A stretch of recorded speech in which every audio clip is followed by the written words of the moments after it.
مارکہ حق کی پہلی سالگرہ کے موقع پر ملک بھر میں یادگار شہداء پر پروقار تقریبات کا انعقاد کیا گیا۔ وطن عزیز کے لیے جانوں کا نذرانہ پیش کرنے والے شہداء کو بھرپور خراج عقیدت پیش کیا گیا۔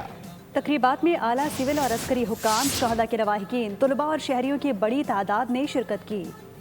مارکہ حق 1 سال مکمل، ملک بھر میں شہدائے وطن کو خراج عقیدت پیش کیا گیا۔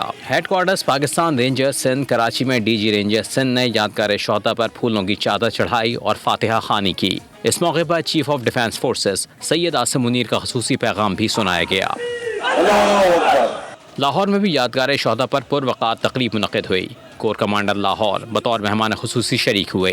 صوبہ وزراء، چیف سیکرٹریوں، سول و عسکری حکام اور شہریوں کی بڑی تعداد نے تقریب میں شرکت کی۔ مہمان خصوصی نے یادگار پر پھول رکھے اور فاتحہ خوانی کی۔ پاک فوج کے چاق و چوبند دستے نے سلامی پیش کی۔ پشاور میں جشن فتح کے سلسلے میں منعقدہ تقریب میں گورنر خیبر پختونخوا فیصل کریم کنڈی اور کور کمانڈر پشاور نے یادگار شہداء پر پھول چڑھائے۔ شرکا نے شہدائے وطن کی لازوال قربانیوں کو خراج عقیدت پیش کیا۔ مارکہ حق میں تاریخی فتح کی یاد میں کوئٹہ میں بھی تقریب ہوئی۔ گورنر بلوچستان، وزیر اعلیٰ اور کور کمانڈر نے شہداء کی یادگار پر پھول رکھے اور فاتحہ خوانی کی۔ شرکا کا کہنا تھا، آج کا دن پوری قوم کے لیے فتح، اتحاد اور قربانیوں کو یاد کرنے کا دن ہے۔ سبسکرائب کریں اور بیل دبائیں تاکہ کوئی خبر رہ نہ جائے۔